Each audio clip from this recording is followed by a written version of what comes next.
What's going on, guys? Thank you for clicking on this video. My name is MJ. I'm MJ Hurley of MJ Hurley Sports. This is Third Down Thursdays with Coach Bruce. Today we are joined by ESPN senior writer for golf, Bob Harig.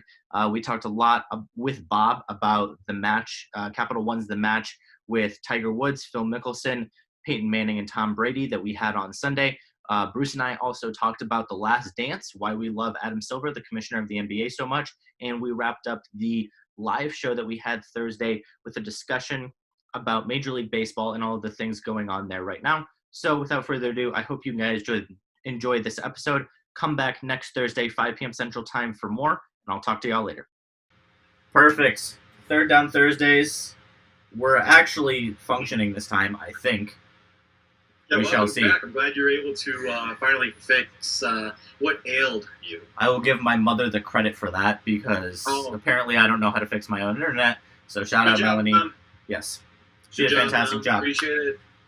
So since we could not talk about The Last Dance last time, well, we tried to, but it didn't go very well. Mr. Michael Jordan fanatic, tell me what you thought. Man, so the crazy thing is we've been able to kind of digest the past 2 weeks of people getting athletes that he played against, competitors and shit. I'm sorry, that he played against. Yeah. In addition to that, former teammates that have been very upset with how they've been depicted in The Last Dance. More prevalent, Scottie Pippen. Scottie Pippen was super upset about it, and I don't know. To be honest with you, there's multiple times in The Last Dance that Michael Jordan did reference saying, like, listen, without when you say Michael Jordan, you should say Scottie Pippen. Yes. And I to be honest with you, I think that's one of the best compliments you could possibly have. That's like me saying, like, don't say Coach Bruce without MJ Hurley.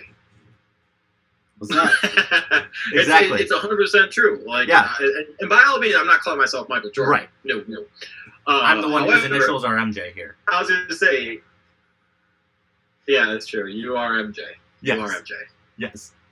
But no, I really truly think that some of the stuff that was referenced and how players were upset and this, that, and the other, like Scottie Pippen, to continue going on down that route. Yeah. I just don't think that, like, it wasn't necessarily Michael Jordan the way he depicted him and the way that the documentary depicted him. I think it was Scottie Pippen in some of the things that he was saying. That's fair.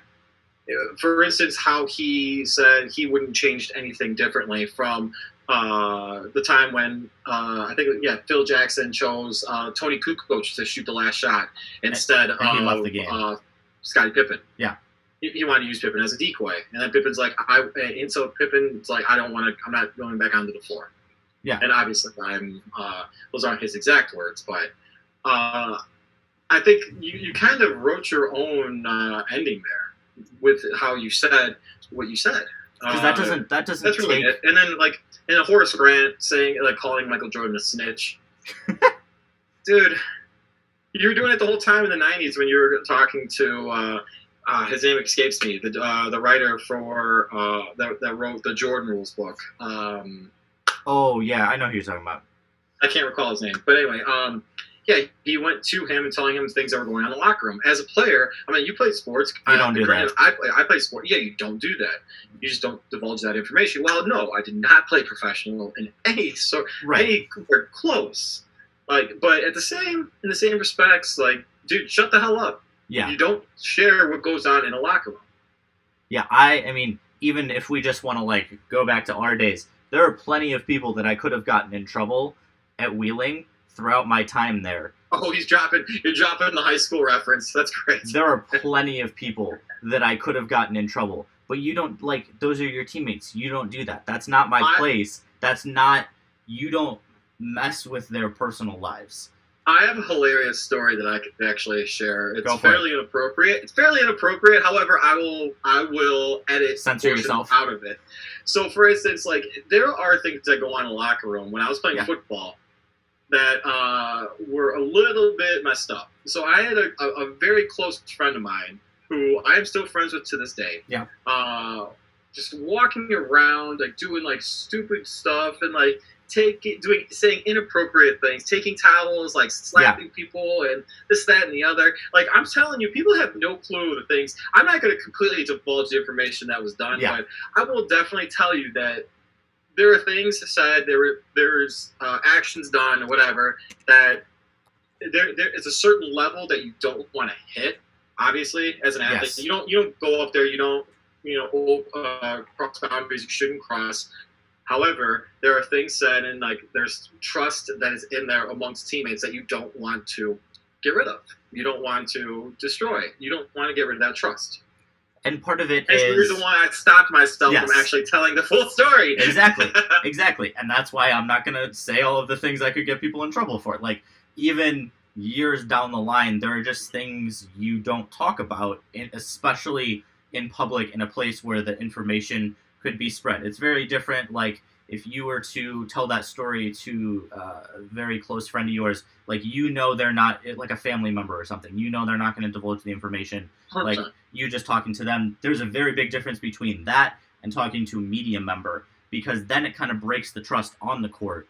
Like, you don't want to bring those ideas onto the floor. You want to make it separate, like personal and professional, but just instinctually in the back of your head, that's always kind of going to be there. So I'm sure that was an issue. 100%. And I agree. I agree with exactly what you said. It's just, it's very unfortunate, though, that it kind of ruins the, as an adult, it ruined the childhood way I viewed that a little bit of like closeness and those bonds that you thought that was still present to this day. And where in reality, you don't necessarily keep they're all people. They all have different personalities. They're brought together for a singular purpose of winning a championship or or whatever.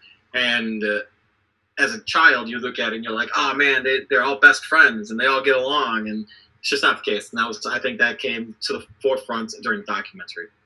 Yeah. But, I mean, it would have been very interesting to see a lot of things if Michael Jordan didn't have control of the documentary, because I really do think he did. I mean, that's kind of obvious. It's his documentary. I'm sure he had a lot of oversight into what went into it. I mean, 100%. So it would have been fascinating for me to see a lot more behind the scenes things that we weren't able to see. I don't know if we'll ever get a chance at that. Who knows? Right. Who knows? One of the things to bring that you made me think of this now. Do you really think, though, that there are things that he lied about in that documentary?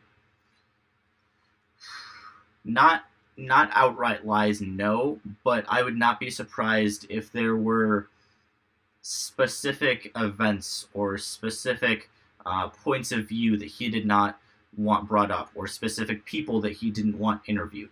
Like, I was honestly surprised that they interviewed Isaiah Thomas. I was shocked that he was in there. But I think that was mostly to get Michael Jordan's reaction to Isaiah Thomas. Like, honestly, like that was the reason he was there, not really for his opinion, but for the reaction. Like, we got the memes from Michael Jordan's reaction to watching Isaiah Thomas on the iPad, and that was the best part of having Isaiah Thomas on that documentary. Like, no disrespect to Isaiah Thomas, but I really do think that there probably were some people, I don't know who they were, like I don't have people in the back of my head that I'm thinking of, but I'm sure there would be people that could have brought some interesting light to certain situations that Michael Jordan said, no, I don't want them interviewed. Well, God rest his soul. Like, it would have been great to hear Jerry Krause's reactions to some of the things that were talked about in this documentary. What I also found interesting and really heartbreaking as a Chicago Bulls fan, is Michael Jordan talking about the potential or wanting to, potentially go for number 7. Yes. He wanted to go for number 7.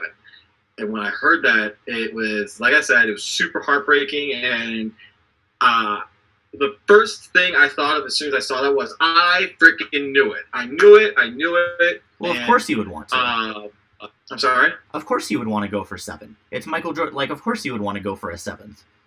What's messed up is, like, what annoys me, and a lot of people haven't brought this up and brought it up to the forefront of anything, was the very next season was the lockout year. True. You had a team that won 3 championships in a row, that played over 100 games for 3 years straight.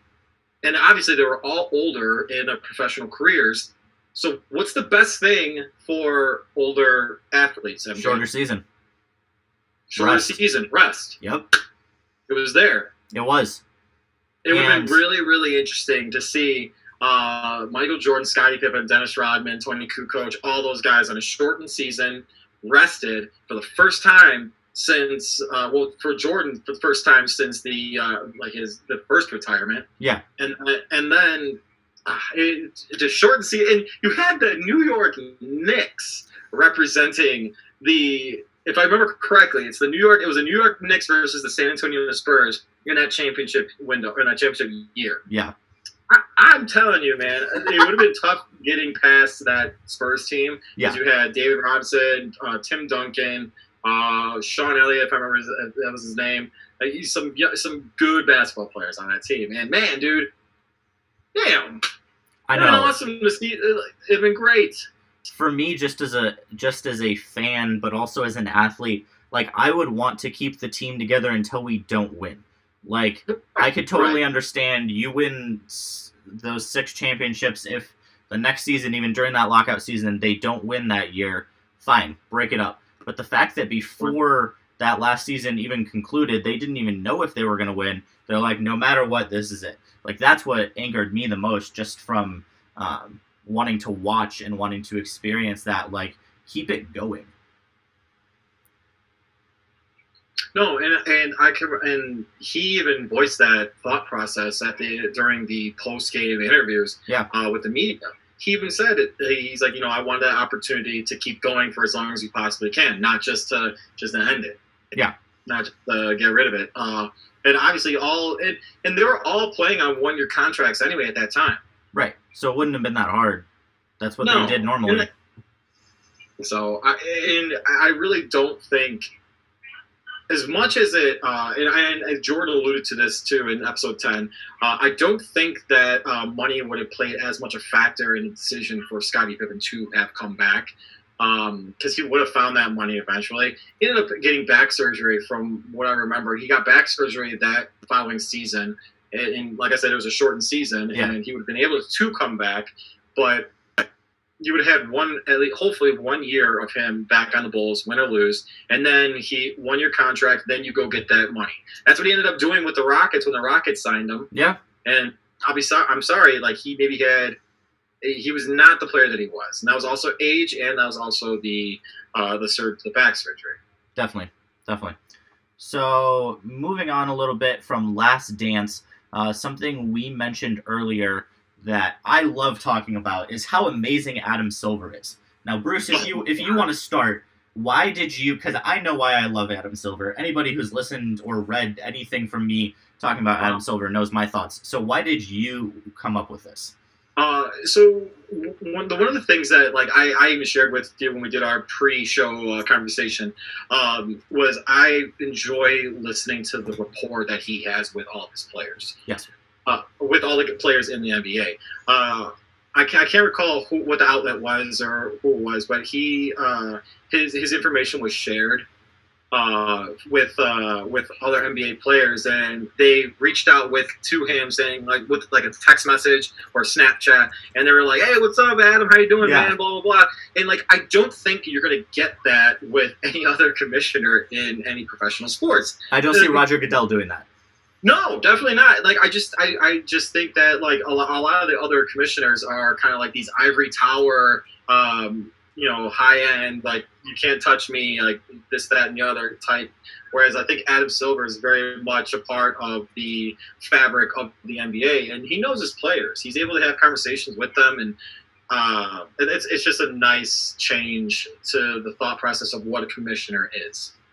Yes. So for me, the thing I love about Adam Silver is he is not afraid to take risks.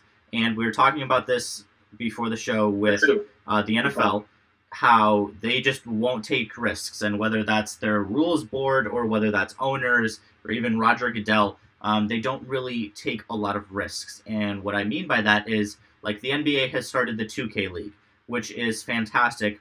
It's getting a lot of people involved in basketball. To be honest, that's how I first got involved in basketball. They got that. Well, they have Madden. They have Madden tournaments, but I also think it's like to I think it's a separate area, and the NFL doesn't have as much invested in it. Exactly. There are specific, like almost every NBA team has invested in their own 2K League team. So like they're directly affiliated with the team, and they have broadcasters. It is a whole event, and it's been going on for the last couple months. It's really cool, and that's how I got started in basketball. Was 2K. I liked the Warriors when I was younger because of my dad's Central California. But I forgot about that. I forgot your dad was from there. Yes, so I'm a Warriors fan because of that, not because I'm not a bandwagon fan. And Athletics fan. Correct. And then Packers. Let's go. I had to. But that's fine. Like a lot of kids get started because of video games, not necessarily because of the sport. Because let's say like when I was growing up. From in Chicago, other than like the couple years Derrick Rose was very good, the Bulls were really bad. So I didn't have a reason to really pay attention to basketball. So obviously I chose the Warriors over the Bulls because I'm like, well, if they both kind of suck, I may as well take the Central California team. I may as well take the Oakland team when I already like the A's. So, but I can't watch the Warriors really when I was younger because there wasn't the technology that we have right now. So even if a game was on TNT, unless I was staying up really late, which I wasn't, I couldn't really watch it because they're West Coast, things like that. So when I really got invested in basketball was when I first got 2K. I believe it was 2K14. So that was the first game I ever got. I'm sorry. I don't mean to laugh at what you're saying, but what? Like you're like, oh yeah, 2K14. I'm sitting there remembering like the games that I played. Yes. I could just remember playing like NBA Live 95 or NBA Live 96 and stuff like that. Yes. I was like, man, all right, cool. But no, I mean, to go with what you're saying, 100%. Like I used to love back when the Bulls were good. I loved Penny Hardaway. I loved Shaquille O'Neal. I love that whole Orlando Magic squad just because they were fun to watch. Byron Russell was a stud. Horace Grant, granted he was originally a Chicago Bull, but yeah, no, I agree. I totally can empathize with what you're saying with that. Yeah. So I'm going to switch real quick, Bruce, because Bob has entered the waiting room. So I'm going to bring him in real quick. Let me awesome. Switch these around real quick. Let's bring him in. It'd be awesome.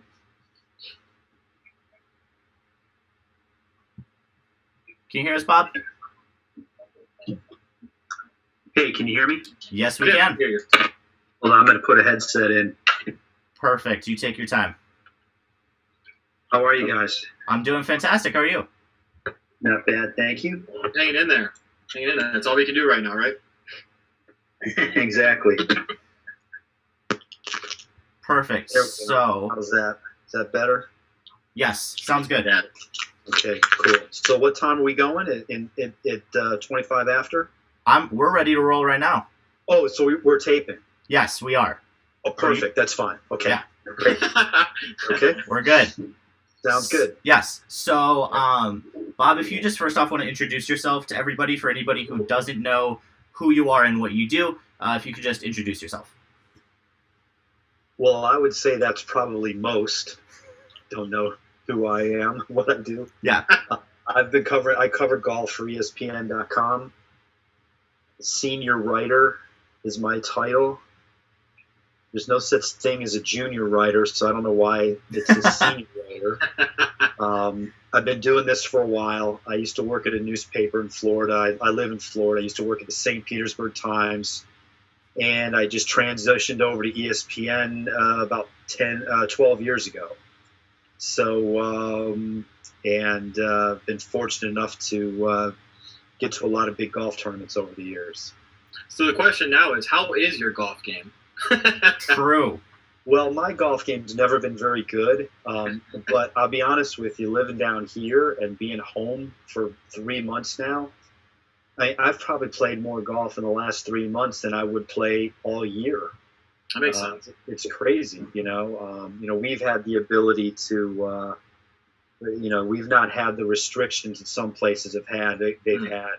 It's very, very safe the way they've done it. I'm certainly not advocating going out there and, in droves, but we've had one person to a golf cart and can't touch the flag sticks and all that kind of stuff. Yeah.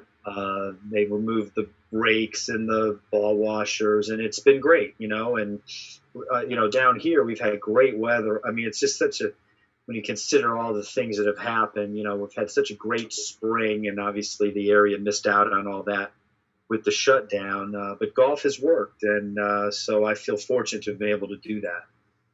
Yeah, we actually, I just got out this past weekend for the first time, and very similar restrictions with regards to ball washing, no ball washing, and unfortunately we don't have the weather that you guys have down there in Florida, though. But I gotta tell you, though, it was quite nice to be out with a friend of mine and being able to, just try to get better. Even though it's always like, that one shot that pulls you back in, and makes you think that you can do it still. But it was nice just to get out and enjoy the weather. You're in Illinois, so Correct. The restrictions there have been pretty tough. I understand that they're at least going to start allowing one person to a golf cart now, and a little bit more, not as much spacing, So, from my experience, here you're out there for 4 hours, 3.5 hours with 2 or 3 other people. You don't have to come in contact with them. Probably safer than going to the grocery store. So it's Definitely been good. Been lucky to be able to do it. Yeah. So Bob, obvious question for you here. We had the biggest golf event we've had in a very long time on Sunday. What did you think of the match? Thought it was great. I mean, everything about it was really terrific. They despite some really bad weather and what looked like it could have been a disaster, it was great. I mean, I thought that the banter was very good. I thought the golf, for the most part, was very good. And, Tom Brady showed us that that it's hard. It's even if you're a good golfer, it's hard to be a good golfer under those circumstances. I mean, he showed some nerves and yet got it turned around, and I think it gives us an indication of how good the pros really are, because those guys are very athletic. They have good hand-eye coordination. They're obviously good players, single-digit handicap golfers, and yet their flaws were all on display there. Obviously, the event raised a lot of money for COVID-19 relief, which is great. So it's hard to find any fault with it. I mean, we actually had 2 weekends in a row of it. He kind of gave us a taste of some live sports for the first time in a while. And now, fingers crossed that, when we get to the real thing here in a couple of weeks, that we can push on and make it work. Yeah, I saw that you actually tweeted out saying that the John Deere Classic was canceled. Yeah. So what's your thoughts on what's going to happen is it Fort Wayne that they're having the what was it? Can you remind me again what it was? The Charles Schwab. Yes. Yeah, it's in Fort Worth, Texas. So correct. And they're not having any fans at that, correct? No, see, the John Deere was in a tough spot. They were supposed to be the first one that was going to try to go with spectators. Okay. The first 4 will not have them. The Charles Schwab, RBC Heritage at Hilton Head. That there's an event in Hartford, the Travelers, and then Detroit for the Rocket Mortgage. Those events are going to go on without spectators, and that is difficult enough to try to put these things on with all that's going on and the ability to test and make sure everybody's okay and keep the numbers down. You then try to add spectators. Illinois, as you know, is very restrictive right now. In fact, you couldn't really play a golf tournament anywhere in the country. It's not about Illinois' restrictions. It's about anywhere. You really can't have big crowds yet. Yeah. And so how are they going to do that? And so without being able to do that, they feel it's not financially feasible for them to go forward. The way these golf tournaments are structured, they're all nonprofits. And the big money comes from TV and the title sponsor, but most of that goes to the players in form of a purse. And the rest of it goes to the tour. That's how they run the tour. They keep some of it. A tiny amount goes to the tournament itself. They make all their money and pay all their bills by selling tickets, pro-am spots, hospitality, concessions, merchandise. Well, they're not going to be able to do any of that with no fans. Mm-hmm. And the John Deere people just felt, we're going to put ourselves in a financial hole doing this. We're better to cancel this year and build for next year. And, look, I wouldn't be surprised if we don't see that in some other instances, because it's hard to envision the event after that is scheduled for the Memorial in Ohio. They're trying all they can to figure out a way to have fans. But, it's going to require their governor in Ohio to loosen some restrictions. Mm-hmm. That's still 2 months away. It's possible. But I wouldn't be surprised if we didn't see spectators at any of these events going forward. We just don't have enough ability to make sure everybody's safe. Now, if we can get to the point where everybody could be tested going in, I don't think we're that far away from that. But probably we're looking at maybe the late summer. To be able to have a fast test, you give a saliva test, they find out the results right away, you're negative, boom, you get to go in. Right. Doing that 20,000 times would be a chore, or 30,000 times or what have you. So they've got a long way to go, I think, but I think it's possible, and that's our way back, I think, for sports.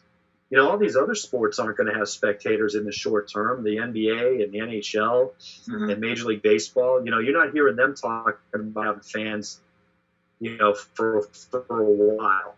So I don't understand how golf would either. At least it's outside. You can distance. They don't have to have grandstands. So maybe that gives them some ability to do it. But it's still hard enough to just pull these things off. And I'm hoping that they can. Yeah. So, Bob, what is going to be the long-term impact of this quarantine? Because if we look at Major League Baseball, there's going to be some impacts with like the CBA and the negotiations there. Basketball and football, or basketball might be hurt with some revenue. We're not sure yet how football is going to be impacted. So with golf, in the next couple of years, is anything going to change because of the loss of revenue and because of the lack of tournaments that we've had in this time period?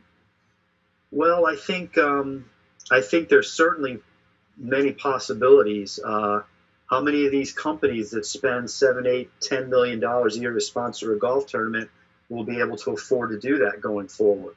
They might need that money to keep from having to lay people off, or to keep their businesses going, or they might find that an expenditure like that is too much. So there's one aspect.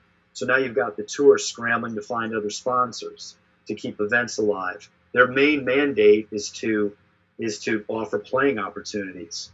The other thing is how do the lower levels, in baseball, they're going to have a heck of a time having any kind of a minor league season this year. Yeah. Well, golf has minor leagues too. How do those run? The tour's already announced that they will freeze the exemption categories, so nobody's going to lose their spot. But that means nobody from the lower level tours gets to move up either. So now they're stuck where they are. Will they even have enough events? Those events aren't typically televised that much. The sponsorship money is less. How will they subsist? So you've got those things. Then all these tournaments have charitable aspects to them. They give hundreds of thousands, if not millions, to charity in all these communities. In these events that were canceled, that's going to be almost impossible. And even some of the ones that go forward, they're not going to have the resources to be able to give very much. So now it trickles down into these communities. It's I don't know that I'd feel too bad for the top end golfers. Yeah. They still have endorsement deals. It looks like if we're able to play any of this golf, they're still going to get out there and have exposure. They're going to have a chance to make money. But just like in life, it seems like the little guy gets impacted the most by something like this. It's really devastating. Great. Yeah. So, no, go ahead, Bruce. Well, I was going to bring it down a less serious route, Bob, if you don't mind. Go for it. I'm curious to know, what has been your favorite course? I mean, you've seen hundreds of courses, I'm sure. What's been your favorite course that you've gone to and been able to play on? Well, I would go probably with Augusta National. That would certainly be right up there. I've played at Pebble Beach. I've played the old course at St. Andrews. That's terrific. I have a couple of favorites over in the UK that don't host the Open. I just happen to like that style of golf over there, the links golf. It's a lot of fun. I actually think it lends itself to the average golfer a lot more. You don't have to carry a lot of water hazards. The bunkers are more on the sides as opposed to in front, so you can avoid them. They're more penal than our bunkers, but you don't have to always carry a ball over them like you do in the U.S. Yeah. The ground is hard, so the ball rolls. You don't have to fly it forever to land it on a green. You can land it short; it'll roll up. But these are aspects to golf that I think make it more fun for the average guy. In the U.S., you have a lot of forced carries over water hazards. There's just some people that aren't going to be able to hit a shot 200 yards over water. So I find those and plus, when the ground's really hard and the ball runs forever, that's fun. It's nice to see your ball getting out there. So I enjoy that a lot. But I mean, I've been fortunate to get to play all kinds of places. I've not been worthy of it, but it's been great fun. That's fantastic. So to follow up to that, Bob, have you had the opportunity to play at Medina? We're gonna go a little local now. Well, I'm from the Chicago area originally. I grew up in Barrington. Oh, okay. And I used to caddy. I grew up as a caddy at Inverness Golf Club. It's in Palatine. Yeah. And occasionally, Medina is about 30 minutes away, 25 minutes. So I would make my way to Medina to caddy once or twice a year. I never played the number 3 course where they held the Ryder Cup and the U.S. Opens and the PGAs, and where actually last year they had the BMW Championship. But I played the number 1 and the number 2, which is all you want. Also, those courses were plenty for me. It's a great place. It's a great layout out there. Yeah. Yes. So kind of along the same lines, Bob, we asked you about your favorite course to play on. So now if you had to pick a favorite golf tournament or a favorite matchup that you have seen in your time covering golf, so whether that be an entire tournament or whether that be a head-to-head matchup, what are kind of some of your favorites that you've been able to watch and cover in your time with ESPN? Well, maybe it's recency bias, but the 2019 Masters, it's hard to top that. Tiger winning again after all that time, after all he had been through. That was an amazing accomplishment. To do it at Augusta, to win another major, hadn't won a major in 11 years. Hadn't won a Masters in 14 years. That's probably right up there. I was at his 2008 U.S. Open win when he won on one leg, basically won in a playoff. That was pretty impressive too. Those two probably are at the top. The 2012 Ryder Cup at Medina was off the charts, incredibly great drama. The U.S. lost, but it was still a phenomenal event. That one stands out. Another one, Phil's British Open win at Muirfield in 2013. He came from behind to beat Tiger. He beat Adam Scott. He beat Lee Westwood. It was a phenomenal final round, one of the best in the game, and I thought that was terrific. So there's a handful right there. There's a bunch of them. It's hard to single them out, but hard to go wrong with the 2019 Masters. Yeah, I don't disagree with you on it. I actually got quite emotional watching it. I'll admit. Yeah. No, it's really incredible to think of how emotional that was for him and for those watching, and just how everything sort of aligned for it to happen. A lot of things had to go right, and it did. So, Bob, can you talk real quick about how hard it was for Tiger after not winning for that long, all of the injuries he's had? Can you just talk real quick for people who might not be as familiar with golf, like how incredibly difficult that is, not just to return to a professional level at golf after the hiatus that Tiger Woods had, but let alone return to winning the Masters? Well, I mean, he pretty much didn't play any competitive golf for 2 years. I mean, 2016 was basically a wash. He tried to come back in 2017 and only got through a few tournaments. I mean, he went the better part of 2 years without competing. Well, everybody else is playing and practicing and working on their games. They're remaining competitive, and he lost a lot of time there. To try to work on his game and stay sharp. And the fact that after that spinal fusion surgery in 2017, he couldn't even swing a club for 6 months after that. He was not permitted to swing a club until about October of that year. Wow. And the fact that the following year he's already, within 6 months was competitive was remarkable. I mean, he obviously, the pain had gone away. He was able to work on his game some, but still the game requires a lot of nuance and finesse, chip shots, pitch shots, putting, things that you have to get dialed in. It's not just hitting it 300 yards. Right. And, those things take time. When he goes stretches without playing, he's going to be rusty, even now that he's, in decent shape. And that he was able to overcome all that and then beat back guys 20 years or 15 years younger than him is remarkable. Look, there's only so much time you have left, and guys who are 43, 44 aren't necessarily going to be competitive anymore, and it's no shame. It's just how it is. He won his first tournament at 21. There's nothing that says you have a golf life of 25 years, but he has. And I still think he's got some left in him.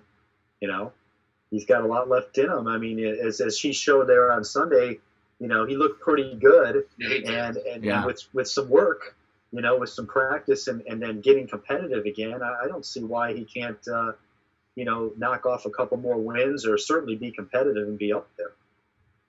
One of the quotes that he said this past weekend that I absolutely loved was out of a 1 through 10, how do you feel? And he's like, well, a 10 now is a little different than a 10 then. It was very similar to that, and I 100% agreed with him. I mean, I'm 35, so I'm not comparing myself to a professional golfer or anything, but I'm going to tell you right now, getting up and out of bed and working out is not the same as it was 10 years ago.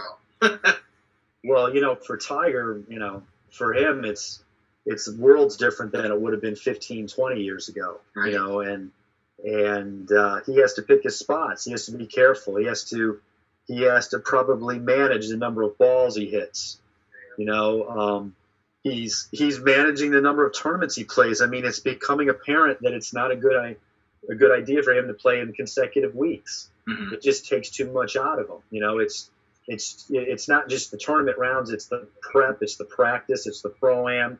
Then you end up playing like 10 days, 10, 11 rounds in 2 weeks. And after a tournament, he probably needs a day or two to decompress, maybe 3, and then slowly, practice and prepare again for the next tournament. And he's got to learn to listen to his body and not push through it. In the old days, he used to push through it and could probably get away with it. Nowadays, not so much. So are we going to see even the top golfers be a little, maybe even more than a little bit rusty whenever play does kind of officially resume and get back into the swing of things because of the difference of just every state around the country and the regulations that we have compared to like Illinois or Florida? It's possible, but I do think that they've been given enough notice, and there's enough places now where basically every state's open to golf. Okay. You can practice. I don't think a lot of these guys need a ton of time to get in shape, or to get their games geared up. Hopefully they've been able to work out, maybe practice putting, that sort of thing. Some of them just put the clubs away for a while just to give themselves a break. It's still 2 weeks till the first event back, so they've got time before that. Not all will come back at the first one, and so I think there will be varying levels of rust. But I wouldn't be surprised to see some guys who are just raring to go and come out, and because they've been working at it and had the ability to play, they'll have success immediately. So to kind of jump off that, there's been from other professional sports players speaking out, talking about how the impact of not having fans present is going to be relatively difficult for them to make that adjustment. If there are no fans on the courses for these players, do you think that there's going to be a major difference on their mental approach to it, or will it help them? What's your thoughts on that? I think it depends on the guy. There's a healthy number of guys who play in tournaments who don't have a very big crowd with them anyway. There's the players who tee off at 7:30 in the morning. There might be crickets out there with them. There's a handful of spectators. There might be a few people in the bleachers when they get to the ninth hole. They might not ever have more than a couple dozen people with them. So to them, this is what it will be like. And really, let's be honest, that's what golf is at most levels. Amateur golf, college golf, mini tour golf, there's very few spectators. The spectators follow the names, or they get on the biggest holes where the grandstands are. That's not going to be the case anyway. I think the name guys, the ones who are used to that, they're used to the energy, the crowd, it could have an impact on them. I think there could be a chance that it's just very weird. I think it can impact play. I mean, they're used to hitting a ball in the crowd and helping people find the ball if it goes in the rough or something.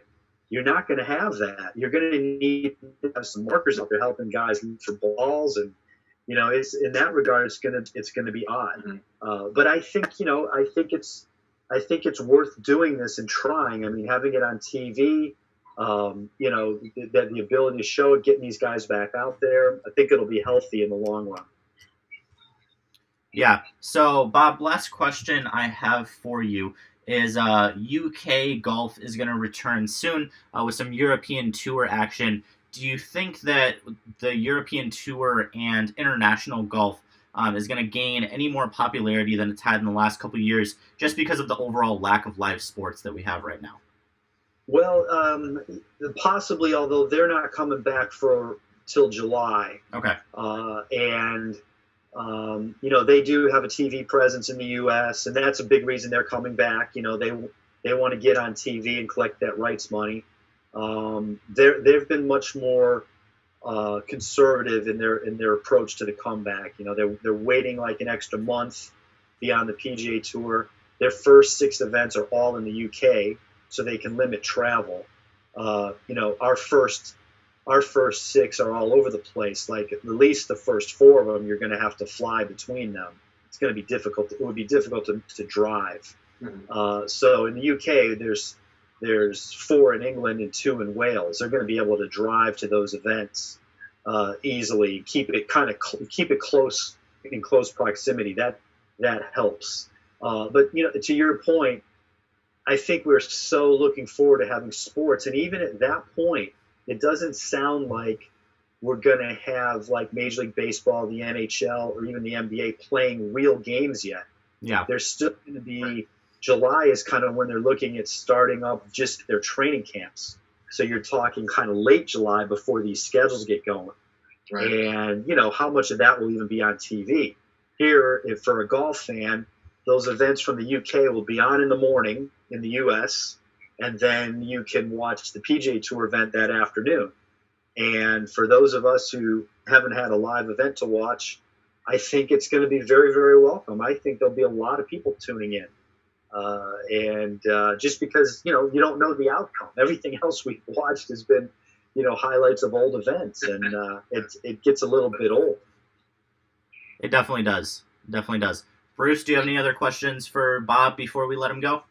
No, honestly, I just appreciate you coming on, Bob. It's it's great talking to you. Very knowledgeable, obviously, gentleman about golf. And anytime you're in the Chicagoland area, let's hit some balls, man. That sounds great. Look forward to doing it again. I appreciate you guys having me. Fantastic. Thank you very much, Bob. Stay safe, and we're looking forward to some live golf. All right, you guys be well. You guys be safe as well. Thanks again. Thanks, sir. Absolutely. Talk to you later. Bye.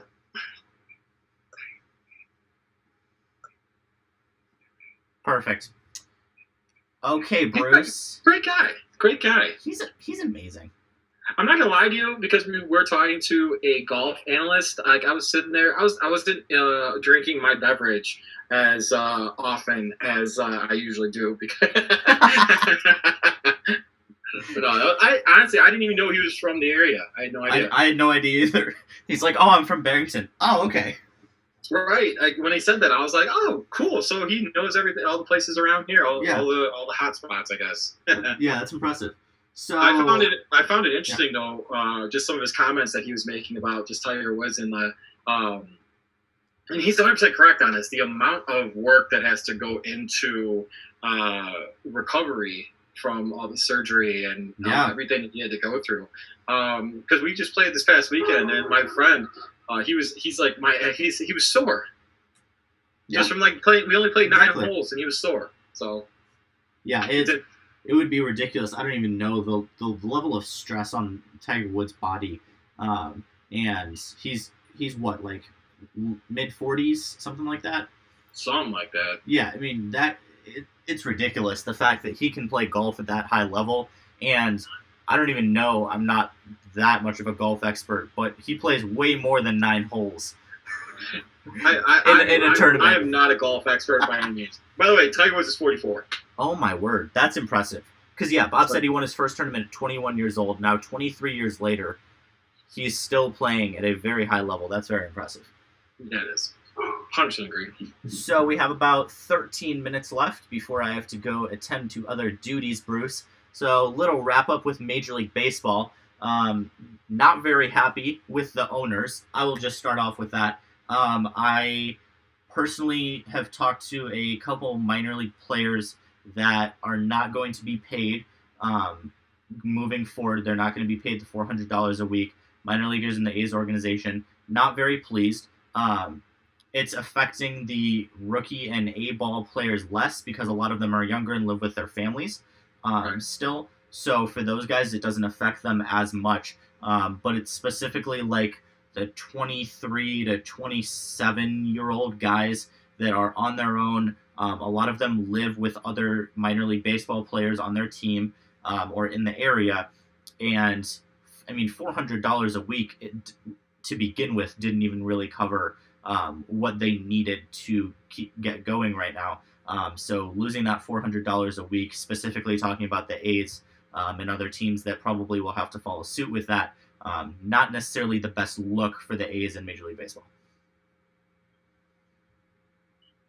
No, not at all. And to be honest with you, it's just disappointing that, and correct me if I'm wrong, but to my knowledge, Major League Baseball is the only professional organization that they guarantee their contracts. Correct.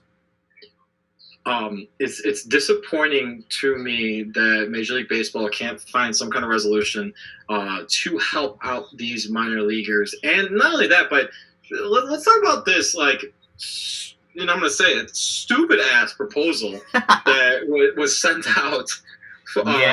Significantly cutting. Okay, so when you sign a contract, you're obligated to fulfill those benchmarks or those, in that contract. Yeah.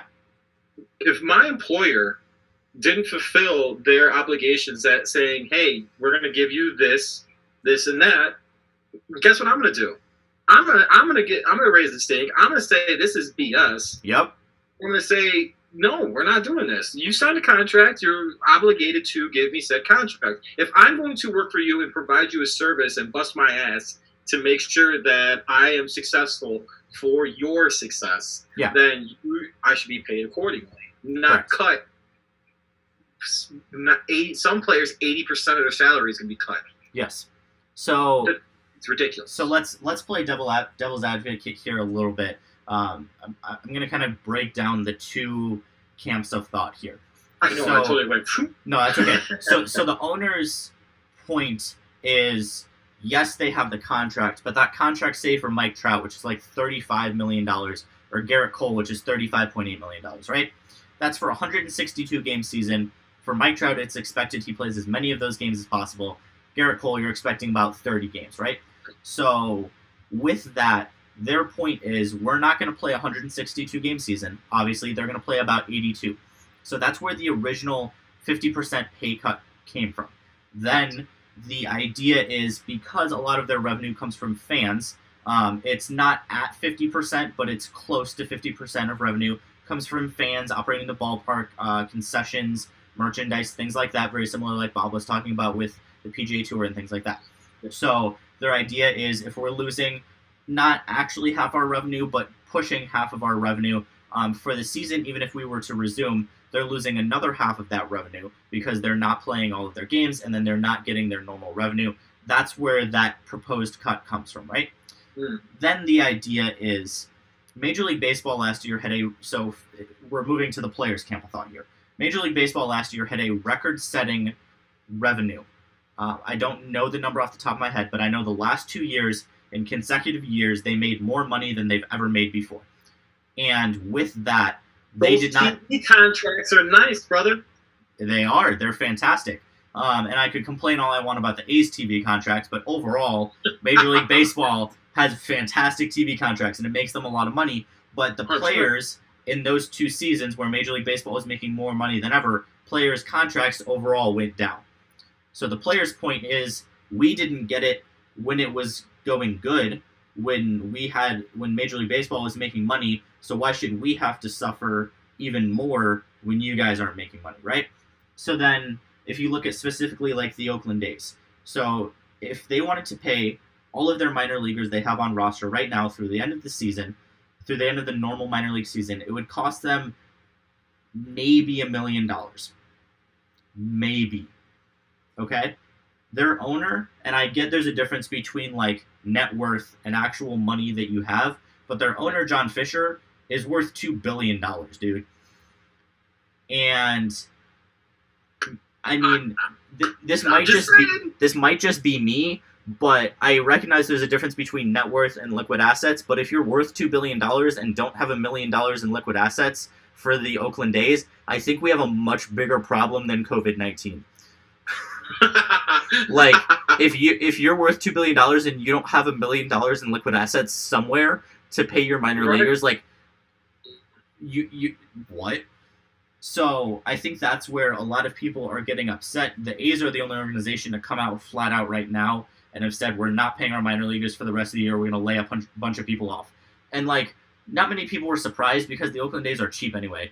But it's just Moneyball, baby. Moneyball. Exactly. Moneyball. If we don't need to pay the players, don't pay them. So it's just a bad look, Bruce. It's just a bad look. Agree. Yeah. Agree. So, I mean, I don't even know where. I mean, I'm sure you saw last night Max Scherzer. I don't know if you saw his tweet. He was not very happy. No, yeah, I did see. I'm sorry. I thought you were expanding on it more. No, that's okay. No, I saw. He's happy about other players speaking out. Yes. Yeah, I did see that. So, like, when you have Max Scherzer, and before you had Blake Snell, you had Bryce Harper, you have very big names in Major League Baseball speaking out publicly. You have Trevor Bauer, who, I mean, Trevor Bauer will talk about anything. But what's terrible about this, I'm sorry, MJ, I'm totally like, I get very excited about things and passionate. Yeah, that's the reason why sometimes I'm a jackass and interrupt you, and I apologize for that. Go for it. But one of the things, though, that is going to be terrible is people that don't necessarily know a lot about sports and just enjoy it very casually, and don't really look into it, to the extent that you and I might look into it. Yeah. They're going to view the players as the bad guys here. Yup.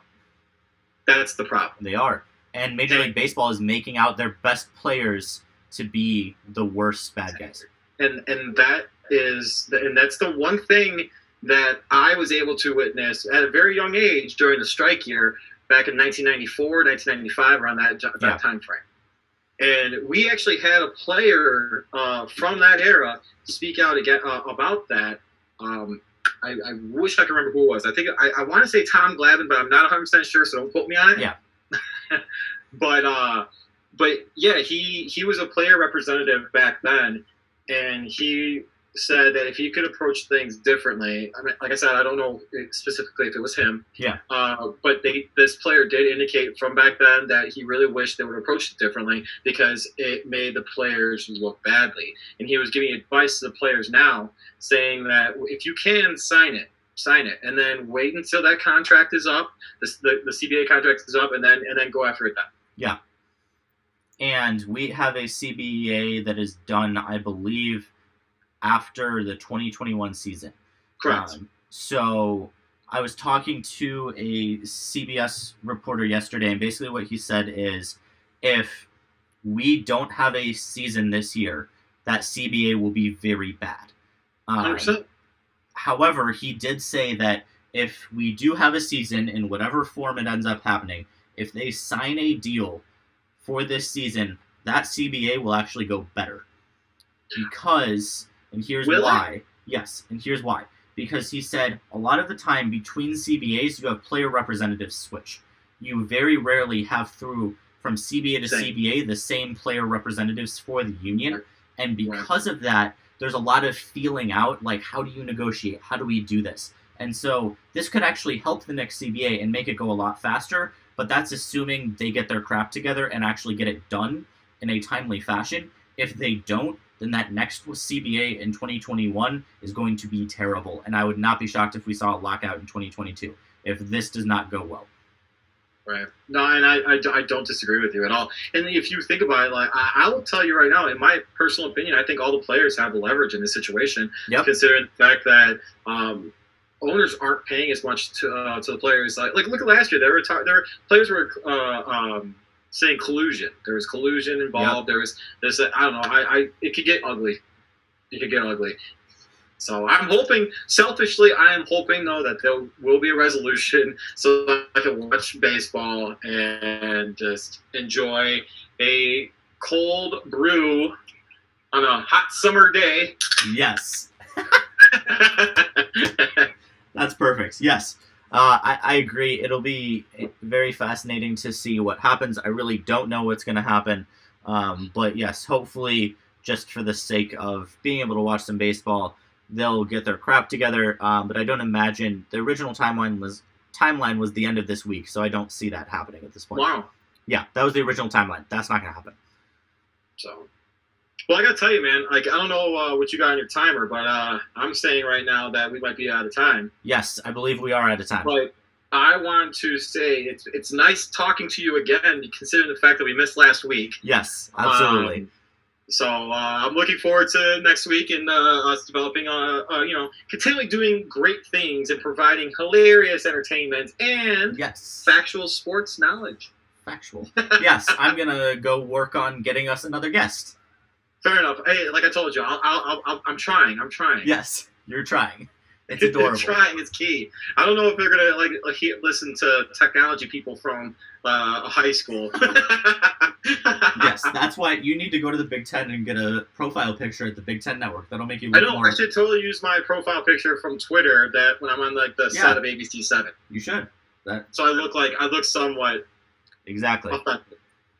Yes, well, thank you as always, Bruce. Thank you to everybody watching live. Thank you to Bob for coming on. Thank you to everybody who will be watching on YouTube. So it's been a wonderful week, and we'll be back next Thursday at 5 p.m. Central.